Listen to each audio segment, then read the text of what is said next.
Hello everyone, আসসালামু আলাইকুম। আমি মেঘা। আশা করছি সবাই ভালো আছেন। আমাদের আজকের ব্লগটা কোত্থেকে শুরু আমার মনে হয় অনেকেই বুঝছেন। আমি আজকে এসেছি নীলক্ষেতে আমার প্রয়োজনীয় কিছু একাডেমিক বই কেনার জন্য। আমি তো হোম ইকোনমিক্সের স্টুডেন্ট, তো এখানের আমার পড়াশোনার সব বই সব জায়গায় আসলে পাওয়া যায় না। নীলক্ষেতের কিছু কিছু দোকানে আলাদা স্পেসিফিক কিছু দোকান থাকে, সেই দোকানগুলোর মধ্যেই ওই হোম ইকোনমিক্সের বইগুলো পাওয়া যায়। তার সঙ্গে আমাকে এখানে আসা লাগছে। আর নীলক্ষেত এমন একটা জায়গা যেখানে কম দামি থেকে বেশি দামি, নতুন থেকে পুরনো সব ধরনেরই বই পাওয়া যায়। আর শুধু বই না, এখানে অনেক মোটা মোটা খাতাগুলোরও প্রাইস খুব কম। নর্মাল আমরা যে আমাদের এদিক ওদিকের দোকানগুলো দেখি, ওখানের যে খাতাগুলো আমরা দেই 250-200 টাকা দিয়ে নিই, সেই খাতাগুলো আমি এখানে 100 টাকা প্রাইস চাচ্ছিল।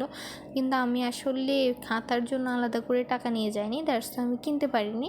কিন্তু এখান থেকে যদি কেউ চায় একসাথে কয়েকটা খাতা, এমনিতে আসা যাওয়ার জন্য যদি 1-2টা খাতা সেটা হলে হয় না, বাট অনেকগুলো খাতা কেউ যদি চায় আমি একসাথে নিয়ে যাব, তাহলে আমি মনে করি তার লাভই হবে, লস হবে না।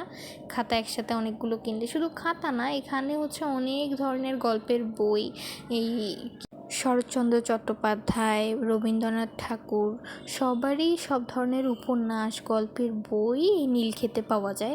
পুরনো বইগুলোও পাওয়া যায়, আবার নতুন বইগুলোও পাওয়া যায়, সাথে কপি ভার্সানও পাওয়া যায়। আর সাথে বর্তমানে আমাদের অনেক লেখিকা আছে, ফেসবুক থেকে অনেক লেখক লেখিকারা নতুন করে বই রেডি করে। এই বইগুলো যেমন নীল চিরকুট, তারপরে কি যেন আমি তো ভালোবাসি তোকে, আমার মনে থাকে না এদের নামগুলো, এই বইগুলোর নামগুলো।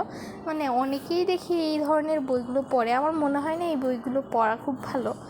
এখান থেকে শেখার মতো আসলে কিছু নাই। কিছু বইতে তো আলাদা করে গালিগালাজ থেকে শুরু করে অ্যাডাল্ট টাইপের টপিকও বইয়ের মধ্যে দেওয়া আছে, যে বইগুলো বর্তমানের স্কুল কলেজের সব ধরনের মেয়েরাই পড়তেছে। আমার মনে হয় না এই ধরনের বই আসলে বের করা উচিত বা এখানে রাখা উচিত।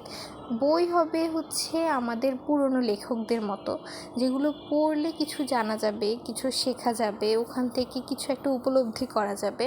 আর সেই বইগুলো একবার হলেও কেউ যদি ছুঁয়ে দেখতে চায়, তার উচিত নীলক্ষেতে আসা। আমি আগে নীলক্ষেতের নাম অনেক শুনতাম, আমার বড় আপুরা আসতো এখানে নীলক্ষেত থেকে বই নিত। আমি ভাবতাম নীলক্ষেত জায়গাটা আসলে কেমন জানি, ওখানে কি আছে না আছে, বইগুলো আসলে কেমন কি ধরনের হয়, এই জিনিসটা আমার মনে অনেক দিন ধরেই ঘুরতেছিল। দেন আমি এখন বড় হয়ে গেছি, আমি নিজে এখন একা একা নীলক্ষেতে আসতে পারি, সেখানের বইগুলো আমি নিজেও হাত দিয়ে ছুঁয়ে দেখতে পারি। আমি চাইলেই আমার টাকা দিয়ে সেগুলো কিনে আমার সাথে বাসায় নিয়েও যেতে পারি।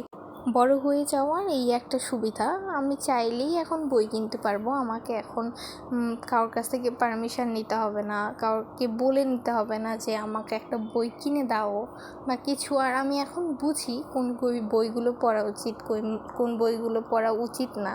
সেই হিসেবে আমি নিজেই বিবেচনা করতে পারবো আমার জন্য কোন বইগুলো পারফেক্ট, কোন বইগুলো পারফেক্ট না। তো আপনারা বলবেন আমার আজকের নীলক্ষেতের ব্লগটা আপনাদের কেমন লাগলো, অবশ্যই আমাকে কমেন্ট করে জানাবেন। আসসালামু আলাইকুম, সবাই ভালো থাকবেন।